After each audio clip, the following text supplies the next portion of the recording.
What if I told you that in the next 20 minutes, I'm going to reveal 15 Tokyo experiences that will completely change how you see Japan?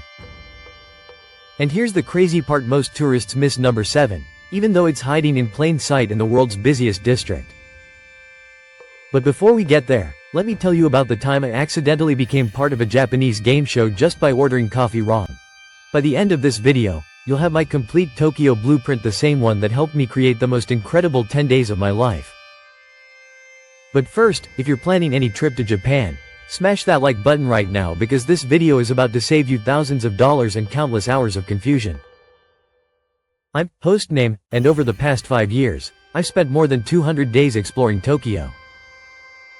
I've made every mistake you can possibly make, discovered hidden gems that guidebooks don't mention, and learned secrets that even some locals don't know. Today, I'm sharing my ultimate Tokyo list: 15 experiences ranked not just by fun, but by how much they'll transform your understanding of Japanese culture. And here's what makes this different from every other Tokyo video. I'm going to tell you the exact mistakes to avoid, the secret timing that makes each experience 10 times better, and the hidden costs nobody talks about. Now, I need to warn you, number 3 on this list literally made me cry tears of joy, but it almost didn't happen because I nearly fell for the most common tourist trap in Tokyo. More on that in just a minute. If you want to see all my Tokyo tips, hit subscribe and ring that notification bell. Trust me, you don't want to miss what's coming. Activity 1. Shibuya crossing at sunset. Let's start with number 15, and yes, I'm counting down because the number 1 spot is going to blow your mind. Shibuya crossing at sunset. Now, everyone goes here, but 90% of people do it completely wrong. Here's the secret. Don't just cross it, experience it from 3 different perspectives. First, cross it at street level during rush hour to feel that incredible energy. Then, head up to the Shibuya Sky observation deck right before sunset. But here's the third perspective that changes everything: the Starbucks overlooking the crossing. But not just any Starbucks visit. Go exactly 45 minutes before sunset, order something small, and claim a window seat. Watch as the crossing transforms from daylight chaos to neon-lit magic. It's like watching Tokyo's heartbeat in real time. This costs you maybe $8 for coffee and $20 for skydeck access, but the memories? Priceless. Activity 2. Robot restaurant alternative. Number 14 might surprise you. Everyone talks about Robot Restaurant in Shinjuku, but here's the truth: it closed permanently in 2020. So what's the alternative that's actually better? The new hotspot is the Kawaii Monster Cafe in Harajuku, and let me tell you why this is infinitely more fun.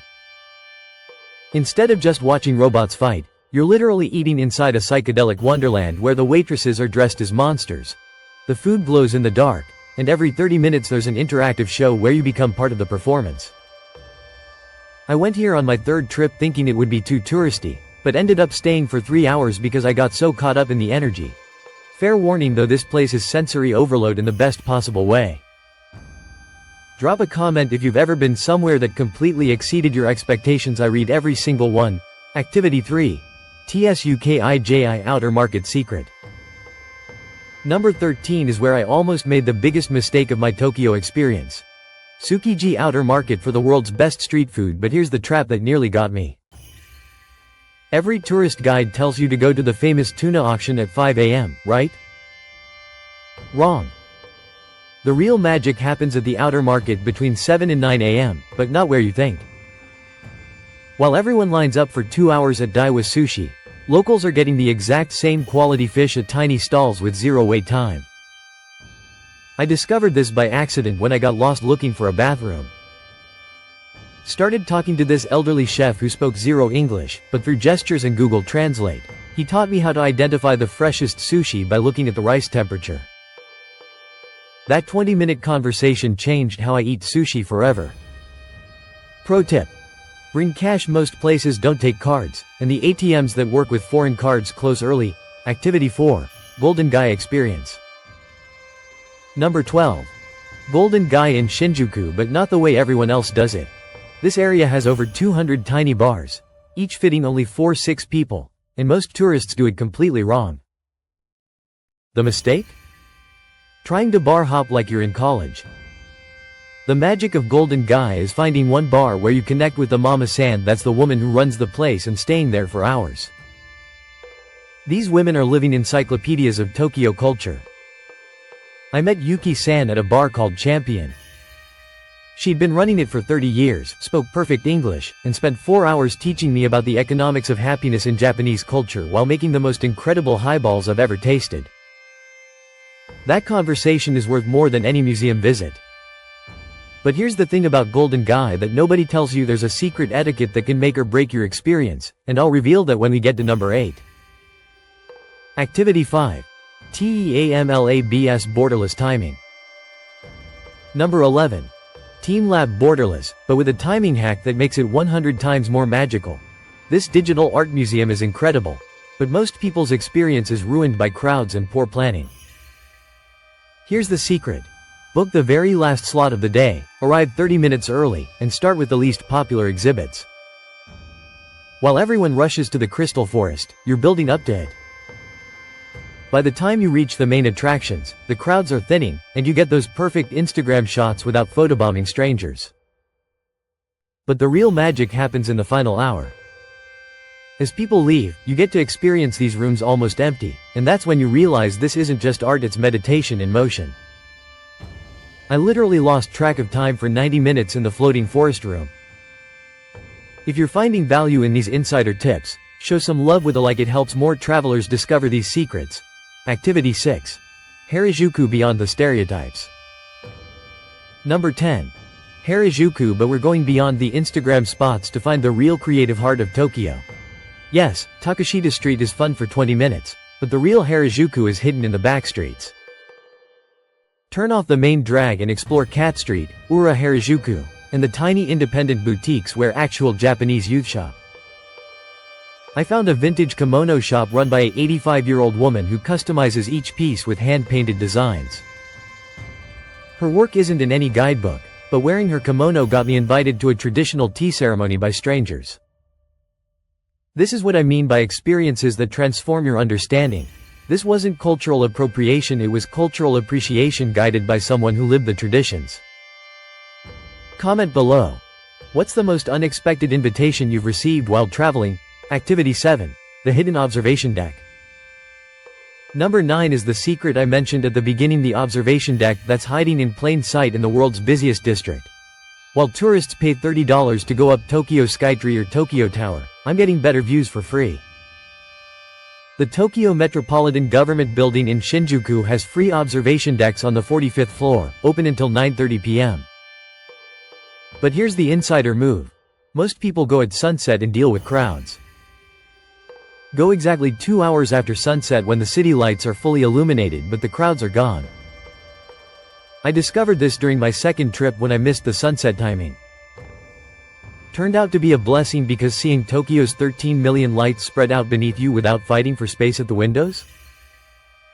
That's when it hits you, you're standing above one of humanity's greatest achievements. Plus, the gift shop here has better prices on Tokyo souvenirs than anywhere in the tourist districts. Activity 8. Golden Gai Etiquette Revealed. Remember that Golden Gai secret I promised? Here it is, number 8. Understanding Golden Gai etiquette can turn you from unwelcome tourist to honored guest in 5 minutes. First rule. Never enter a bar without making eye contact and getting a nod from the mama-san. Second. Always order a drink immediately. Sitting without ordering is considered rude. Third. If other customers are talking, wait to be included rather than interrupting. But here's the golden rule that changed everything for me. Ask about the mama-san story, not the bar's history. These women chose to run tiny bars in a digital world for deeply personal reasons. When I asked Yuki-san why she chose Champion as her bar's name, she told me about her father's boxing dreams and how she kept his memory alive through hospitality. 20 minutes later, she was showing me photos of her family and teaching me to make highballs the way her father taught her. That's the real Golden Gai experience. Activity 9. Sensoji Temple Timing Secret. Number 7. Sensoji Temple in Asakusa, but with a timing secret that transforms it from tourist trap to spiritual experience. Most people visit during the day when it's packed with tour groups. Big mistake. The secret is arriving at 6 a.m. when the temple opens for morning prayers. You'll see local practitioners performing their daily rituals, the incense ceremony in its proper context, and experience the temple as a living spiritual center rather than a photo opportunity. But here's the part that gave me chills. Stay for the 6:30 a.m. chanting session. Even if you don't understand the words, the vibration of dozens of voices in that ancient space creates something indescribable. I'm not particularly religious, but I left the temple feeling connected to something larger than myself. If these insider perspectives are changing how you think about travel, subscribe because we're just getting to the really good stuff. Activity 10. Ramen University. Number 6. Ramen education, and I don't mean just eating it. Tokyo has over 10,000 ramen shops, and most tourists eat at the first place they find. That's like going to Paris and eating at McDonald's. Here's how to become a ramen connoisseur in one day. Start with tonkatsu at Ichiran to understand the baseline.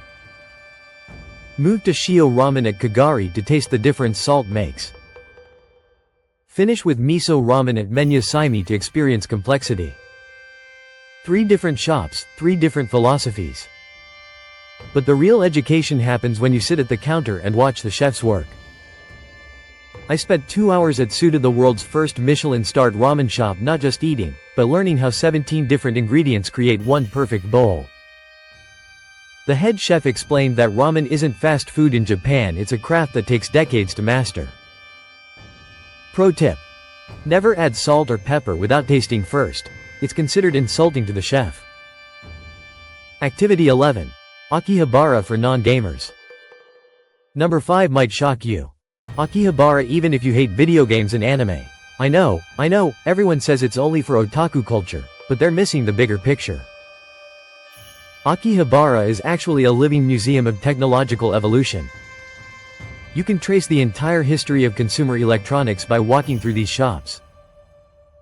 I found a store selling original Game Boys next to cutting-edge VR equipment, operated by the same family for 40 years.